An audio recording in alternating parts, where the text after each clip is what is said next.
যে জুলাই গণ অভ্যুত্থানের সাথে জনগণকে সম্পৃক্ত করা যে বার্তাটি ছিল যে আমরা দেশে সুশাসন কায়েম করব, এটা শুধুমাত্র সরকারের একার পক্ষে নয়, এটা রেসিপ্রোকাল অর্থাৎ পারস্পরিক। আমরা যেমনিভাবে সরকার দায়িত্বশীল ভূমিকা পালন করবে, তেমনিভাবে জনগণকেও সেই সাথে সহযোগিতা করতে হবে।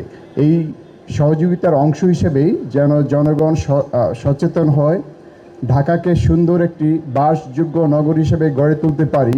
এক্সট্রিম মশার কয়েল প্ল্যান্ট ফাইবার দিয়ে তৈরি, ডেঙ্গু চিকুনগুনিয়া বাহি সহ যে কোনো মশার বিরুদ্ধে দেয় এক্সট্রিম সুরক্ষা।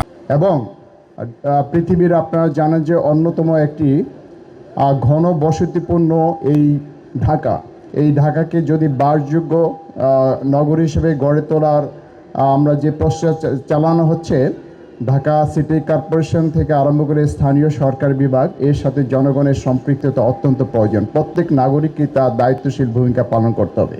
সেই সচেতনতার অংশ হিসেবে আজকের এই জুলাই গণ অভ্যুত্থানের অংশ হিসেবে আজকের এই সুন্দর সাইকেল র্যালির আয়োজন।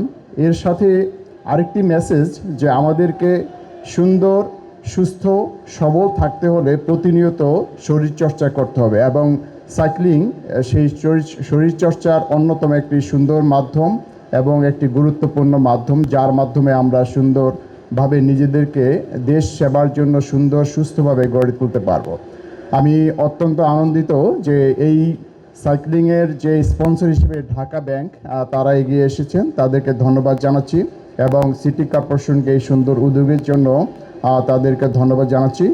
আমি এই প্রশাসক মহোদয়কে অনুরোধ করব এই ধরনের সাইক্লিং এবং অন্যান্য যে সমস্ত মিনি ম্যারাথন, বিভিন্ন ম্যারাথনে আয়োজন করা, তার মাধ্যমে জনগণকে সম্পৃক্ত করা, আর যাতে জনগণ সচেতন হয়, তাদেরকে সুস্থতার যে মেসেজটি পৌঁছানো, পরিচ্ছন্ন নগরী করা পৌঁছানো, সেই বিষয়টিও কিন্তু এর মাধ্যমে আমরা পৌঁছাতে পারি, সেই ধরনের অনুষ্ঠান আয়োজন করতে পারি। তো আমি আজকের এই সুন্দর সকালে ঢাকা দক্ষিণ সিটি কর্পোরেশন কর্তৃক সাইক্লিং আয়োজন করা হয়েছে, এটি রবীন্দ্র সরোবর থেকে ঢাকা দক্ষিণ সিটি কর্পোরেশন সেখানে গিয়ে শেষ হবে এবং সাথে সাথে জনগণও সেই সাথে সম্পৃক্ত হবে। তো আমি আজকের এই র্যালির শুভ উদ্বোধন ঘোষণা করছি এবং আমার বক্তব্য শেষ করছি। সকলকে অসংখ্য ধন্যবাদ।